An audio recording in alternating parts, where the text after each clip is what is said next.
GO46 గురించి 3 committee చేసినారు. 317 మాట్లాడుతున్నారు, 46 గురించి ఎవరు మాట్లాడతలేదు అనేది మెయిన్ గ్రీవియన్స్ అన్న. వాళ్ళ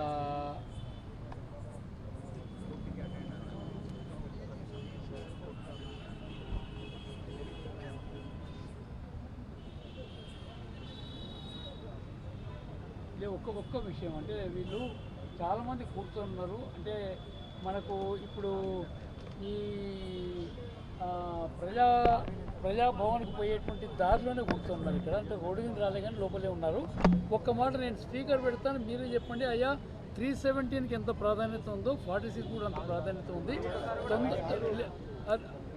అదే తొందరలోనే మేము 2 కలిపి రిపోర్ట్ ఇవ్వబోతా ఉన్నాం. మీ అందరికీ జరిగిన నష్టాన్ని మేము పూడుస్తామని ఒక మాట చెప్పండి అన్న. ప్రభుత్వం తరఫున మీరే ఈరోజు చెప్పాలి. నేను స్పీకర్ పెడతాను, చెప్పండి అన్న. అందరు తమ్ముళ్ళు ఉన్నారు. అందరికి నమస్కారం. చెప్పండి అన్న, చెప్పండి అన్న. అందరికి నమస్కారం. మీరు అపోహలో ఉన్నారు. మేము 317తో పాటు 46 జీవోతో పాటుగా 2008 డిఎస్సికి సంబంధించి కూడా ప్రతి సమావేశంలో మాట్లాడినాం. పోలీస్ రిక్రూట్మెంట్ బోర్డు శ్రీనివాసరావు గారి విషయం దాని మీద క్లారిఫికేషన్ తీసుకున్నాం. కోర్టు ఆర్డర్ను కూడా కంప్లీట్గా రివ్యూ చేసినాం. దానికి సంబంధించి చర్చ జరుగుతున్నా. ఇది 40-50 వేలకు సంబంధించిన అప్లికేషన్లకు సంబంధించిన అంశం కాబట్టి బయట ప్రచారం ఎక్కువ జరుగుతుంది. 46 గురించి మాట్లాడలేదనేది పొరపాటు. తొందరలో ప్రభుత్వం చాలా సీరియస్ గా ఉంది. 3 కమిటీకి సంబంధించి దామోదర్ రాజనాథ గారు తన పోర్ట్ఫోలియోతో పాటుగా దీని మీద కూడా అంతే సీరియస్ గా డిస్కషన్ చేస్తా ఉన్నారు. కాబట్టి మీరు అట్టిగా కన్ఫ్యూజ్ కాకండి.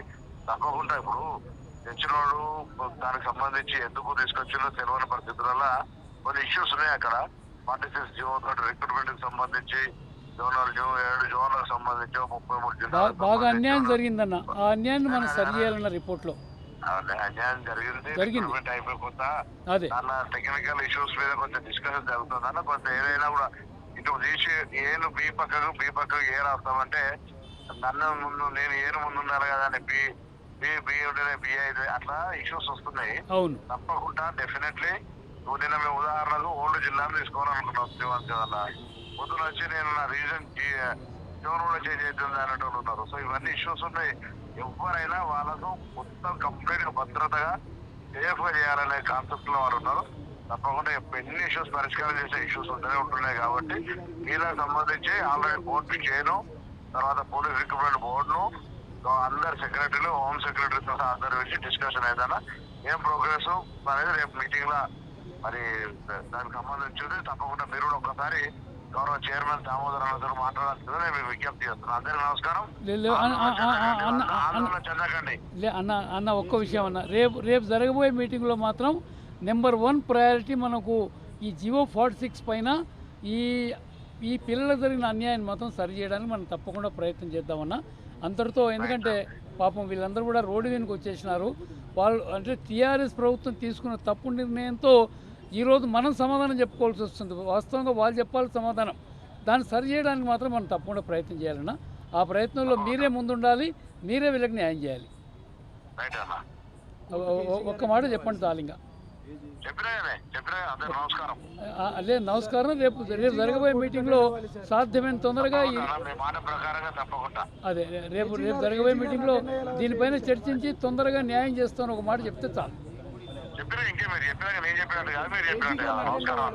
ఆయన ఏజీ గారు కానీ ఎవరు కూడా కోర్టుకు అటెండ్ అవుతారంటే వాళ్ళకు కూడా ఒక చెప్పండి అన్న. అదే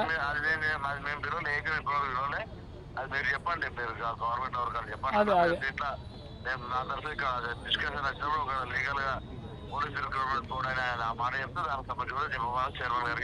అది ఏజీ గారు పోతలేరండి. కేసు పోస్ట్ పోన్ అయితే పోతుంది. ఓ డెసిషన్ కోర్టులో కూడా వస్తలేదు.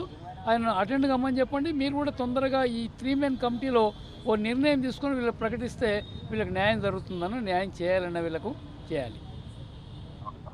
సరేనన్నా.